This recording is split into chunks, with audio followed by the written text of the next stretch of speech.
Kita ke kasus narkotika, Saudara. Direktorat Tindak Pidana Narkoba Bareskrim Polri menggerebek kampung narkoba di kawasan Gang Langgar, Samarinda, Kalimantan Timur. Dari hasil penyelidikan, kampung narkoba menempatkan sniper di sejumlah lokasi di gang. Sniper isi senjata api kaliber 38 mm, buku rekening besar yang dikaitkan dengan nama Dewi Astuti adalah penyelundupan sabu 2 ton. Assalamualaikum warahmatullahi wabarakatuh. Kami dari kelompok 5 Pancasila E ingin memperkenalkan anggota kelompok kami. Dimulai dari saya, Ananda Euriko, 105-162 dari Prodi Sistem Informasi. Nama saya Muhammad Zainin Ferdinand Zakwan, NIM 125-1050 dari Prodi Sistem Informasi. Nama saya Muhammad Rika Putra, NIM 125-1089 dari Program Studi Sistem Informasi. Saya Rimat Alejandra, NIM 125-1105 dari Prodi Sistem Informasi. Dan saya Razi Abdullah, NIM 125-192 dari Prodi Sistem Informasi.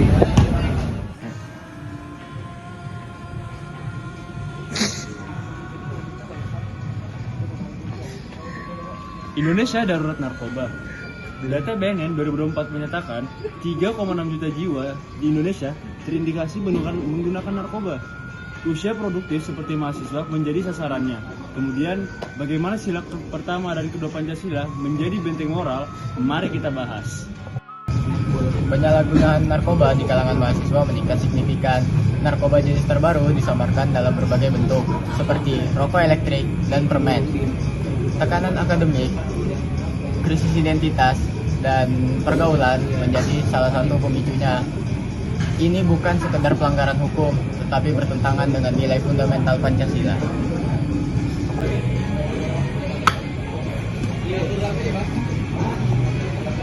Video ini bertujuan untuk mengidentifikasi narkoba sebagai pelanggaran Pancasila melalui analisis sila pertama dan kedua, serta perumusan rekomendasi konkret berbasis nilai kebangsaan.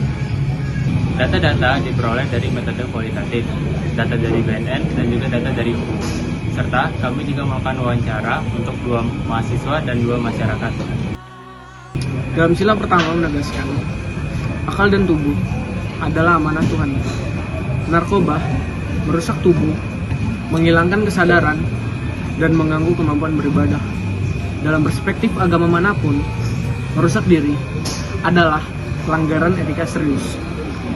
Mahasiswa pengguna narkoba tidak hanya melanggar hukum negara, tapi juga mengingkari tanggung jawab sebagai ciptaan makhluk Tuhan. Sila kedua mengajarkan kita untuk menghormati martabat manusia. Pengguna narkoba adalah seseorang yang martabatnya harus dipulihkan. Narkoba rampas hak mereka untuk hidup bebas, dan dengan stigma kriminal itu menghambat proses pemulihan mereka. Pemulihan secara beradab berarti memberikan kesempatan kedua dan akses rehabilitasi yang merata.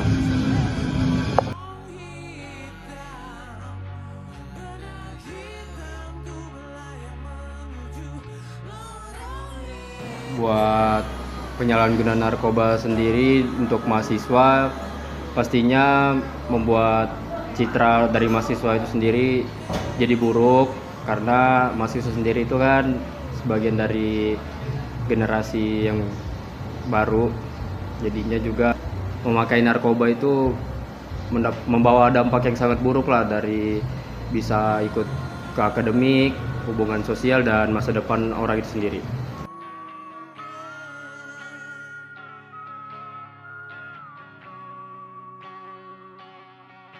Untuk itu, buat yang mengedar ya, yang bagian pengedaran narkoba itu memang lebih pantasnya dihukum pidana, sedangkan bagi korban yang sudah kecanduan oleh narkoba itu sendiri lebih baik direhabilitasi dulu, itu lebih diutamakan, karena sesuai dengan sila kedua yang kemanusiaan, jadi seperti itu. Oke. Lanjut.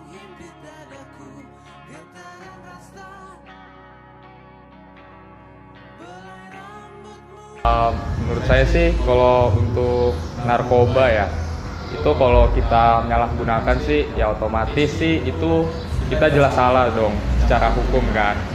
Terus tuh kita juga nggak tahu kenapa mereka sampai menyentuh narkoba itu, entah dari ada masalah pribadi yang berat atau mungkin dari lingkungan sekitarnya juga. Terus tuh tanggapan saya sih mungkin itu bisa lebih gimana ya? Bisa lebih jangan dijauhi gitu. Mungkin dia butuh orang atau butuh teman buat cerita. Setelah itu mungkin dengan nyelamatinnya itu kita bisa rekomendasi dia buat ke rehabilitasi. Oke.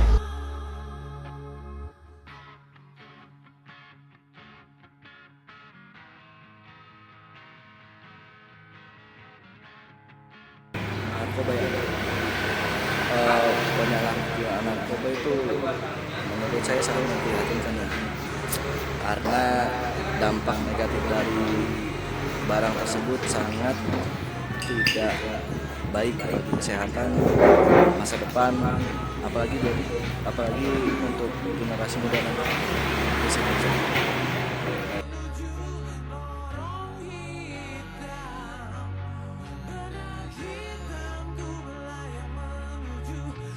Menurut saya sih hambatan terbesarnya itu dari penanganannya.